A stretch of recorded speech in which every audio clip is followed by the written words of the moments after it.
તો આવી જાગતી જ્યોત માતા દરેક જગ્યાએ છે, દરેક જગ્યાએ છે, કણ કણમાં છે. તમે જો ઉભા રહીને જે માતાનું નામ દે પ્રાર્થના કરો એટલે તમારી અરજી એના સુધી પહોંચે. તો તમારા ઘેર બેઠેલી માં હશે, કુળદેવી હશે, કોઈ ચઢાવ માતા હશે, કોઈ શિકોતર માતા હશે, જેને તમે ખૂબ માનતા હોય, એની ખૂબ દીવાબત્તી કરતા હોય, તો શું એ તમારી માતાઓ તમારી અરજી નહીં સાંભળતી હોય?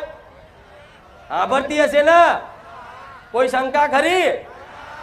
હા, તો તમને એવો પ્રશ્ન એવો થાય તો માં અમે અમારા ઘેર, તું કહે છે કે માં બધી દેવી શક્તિ જાગતી જ્યોત છે, તો મારી અમારા ઘેર જે અમે કુળદેવીનો કદાચ દીવો કરીએ છીએ, અમારી મેરડી માનો દીવો કરીએ છીએ, અમારી શિકોતર માનો દીવો કરીએ છીએ, તો માં અમે આટલા ટાઈમથી 2 ટાઈમ દીવા રોજ કરીએ છીએ, તો માં અમારી માં અમારા કામ કેમ નહીં કરતી?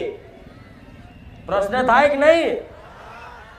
પ્રશ્ન જો કદાચ દેવી શક્તિ જોડે અને એમાં મારા જેવી માતા જોડે કદાચ આયા હોય ને, તો પ્રશ્ન આવો થવો જોઈએ કે માં તું સતવારી છું, તું રોમવારી છું, બરોબર છે, તને તારા સતના અમને પ્રણામ છે, પણ અમારા ઘેરે તે તારા જેવી માતા જાગતી છે, પણ માં આજ અમે દીવાબત્તી કરીએ પણ અમારું કામ થતું